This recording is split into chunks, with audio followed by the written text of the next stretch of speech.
Hi మావా, welcome back. Kannada superstar Upendra గారు నటించిన latest movie UI the movie. ఈ సినిమా ఈరోజు డిసెంబర్ 20 తేదీన వరల్డ్ వైడ్ రిలీజ్ అయింది. అండ్ అగైన్ మన తెలుగు యూట్యూబర్స్ ఈ సినిమా రివ్యూ ఇచ్చే దాంట్లో ఫెయిల్యూర్ అయ్యారు మావా. అండ్ మొత్తానికి ఈ సినిమాని మన తెలుగు యూట్యూబర్స్ నెగిటివ్ స్ప్రెడ్ చేస్తున్నారు. అసలు ఉపేంద్ర గారి సినిమాలు జడ్జిమెంట్ చేసే అంత కెపాసిటీ వీళ్ళు ఉందా అని నేను అడుగుతున్నామమ్మా. అసలు ప్రతి ఒక్క యూట్యూబరు ఈ సినిమా గురించి తడబడుతున్నారు మావా రివ్యూ ఇచ్చే దాంట్లో. కాబట్టి మీరు చెక్ చేసుకోండి. ప్రతి ఒక్కడు ఈ సినిమా కాన్సెప్ట్ ఏంటని క్లియర్గా చెప్పలా. నేను చెప్తున్నా అసలు కాన్సెప్ట్ ఏంటంటే సింపుల్ చెప్పాలంటే, భవిష్యత్తులో మనుషులు ఎదుర్కొనే పరిస్థితుల్ని సినిమాగా తీస్తే ఎలా ఉంటుందనేది ఈ సినిమా కాన్సెప్ట్. ఇది ఒక్కడు కూడా చెప్పలేదు కదా మామ, ఆడమ్మ బడవ.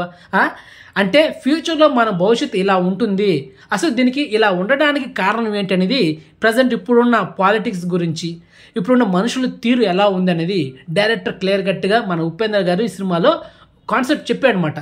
దీన్ని కూడా చెప్పలేని పరిస్థితిలో మన తెలుగు యూట్యూబర్స్ ఉన్నారంటే చాలా సిగ్గుచేటు మామ, చాలా సిగ్గుచేటు. ఉపేంద్ర గారి సినిమాలు అర్థం చేసుకోవాలంటే మినిమం డిగ్రీ కాదు, పీజీ చేసి ఉండాలా. అలాంటి కాన్సెప్ట్తో, అలాంటి బ్రెయిన్ థాట్స్తో, కన్ఫ్యూషన్తో ఉన్న సినిమాలు ఉపేంద్ర గారిది. సో అలాంటి జడ్జిమెంట్ అంత ఈజీగా మనం అర్థం చేసుకోలేం.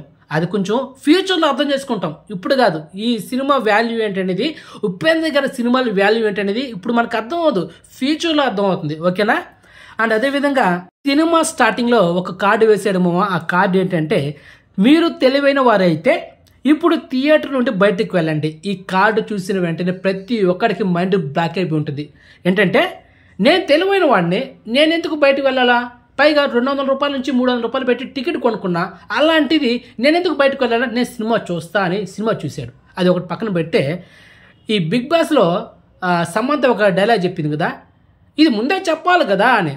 అలాగనమాట, ముందే చెప్పి ఉంటే నేను వెళ్ళిపోంటాను కదా, నాకు 200 రూపాయలు 300 రూపాయలు సేవ్ అయి ఉంటుంది అని. అది ఒక పక్కన పెడితే వెంటనే ఇంకొక కార్డు వేసేయడమో. ఇంకొక కార్డు ఏంటంటే, మీరు మూర్ఖులు అయితే ఈ పూర్తి సినిమా చూడండి. ఈ కార్డు చూసిన వెంటనే ప్రతి ఒక్కడికి మైండ్ చిప్పు దొబ్బి ఉంటుంది. ఏంట్రా ఇది, ఫస్ట్ కార్డు ఏమో తెలివైన వాడైతే థియేటర్ నుండి బయట వెళ్ళిపోమంటున్నాడు, సెకండ్ కార్డు ఏమో నువ్వు మూర్ఖుడైతే పూర్తి సినిమా చూడాలా. అంటే నేను తెలివైన వాడినా లేకపోతే మూర్ఖున్నా అని డైరెక్టర్ ఉపేంద్ర గారు ఆ ఫస్ట్లోని కన్ఫ్యూషన్ క్రియేట్ చేశాడు. అలాంటి కన్ఫ్యూషన్తో అండ్ బ్రెయిన్ థాట్స్ వచ్చిన సినిమానే ఈ యుఐ ద మూవీ. ప్రతి ఒక్కడు సినిమాలో లూప్ హోల్స్ గురించి మాట్లాడడం, అదేవిధంగా సినిమాలో స్లోనేషన్, అండ్ అదేవిధంగా కొన్ని సీన్స్ అర్థం కాకపోవడం, దీని గురించి మాట్లాడుతున్నారు తప్ప ఒక డిఫరెంట్ యూనివర్సల్ కాన్సెప్ట్ వచ్చిన సినిమా మంచి అటెంప్ట్ అని ఒక్కడన్నా చెప్పాడమ్మా. కాబట్టి మీరు చెక్ చేసుకోండి మన తెలుగు యూట్యూబర్స్ ఎలాంటి రేంజ్లో ఈ సినిమాకి నెగిటివ్ స్ప్రెడ్ చేస్తున్నారు అనేది. నాకు మైండ్ ఏం చేద్దాం, అలా మారిపోయింది. బాగున్న సినిమాలు దుబ్బేస్తున్నారు, బాగున్న సినిమాలు హైప్ ఎక్కి చేస్తున్నారు. ఏంటో ఒక సినిమాని కూడా కరెక్ట్గా జడ్జ్మెంట్ చేయబోతుంది. దానికి రాసి పెట్టుకున్న మామ, ఈ ద సినిమా బ్లాక్ బస్టర్ కాబోతుంది, దాంట్లో ఎలాంటి డౌట్ లేదు. మన ఎస్టిమేషన్ ఎప్పుడు మిస్ అవ్వదు కూడా. సో మొత్తానికి ఈ సినిమా బ్లాక్ బస్టర్.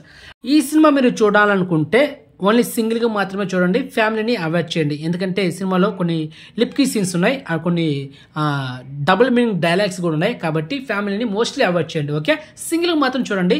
అండ్ ఒక మీకు బెస్ట్ ఎక్స్పీరియన్స్ మూవీ ఉంటుంది మీ లైఫ్లో ఈ సినిమా డామ్ షూర్. ఓకే మామ, ఇన్ఫర్మేషన్ మీకు నచ్చితే కనుక వీడియోని లైక్ చేయండి, అండ్ వీడియోని షేర్ చేయండి, అండ్ ఛానల్ సబ్స్క్రైబ్ చేసుకోండి, అండ్ నోటిఫికేషన్ ఆన్ చేసి పెట్టుకోండి. సో నెక్స్ట్ మంచి ఇన్ఫర్మేషన్తో మళ్ళీ మేము ఉంటాం మామ. బాయ్.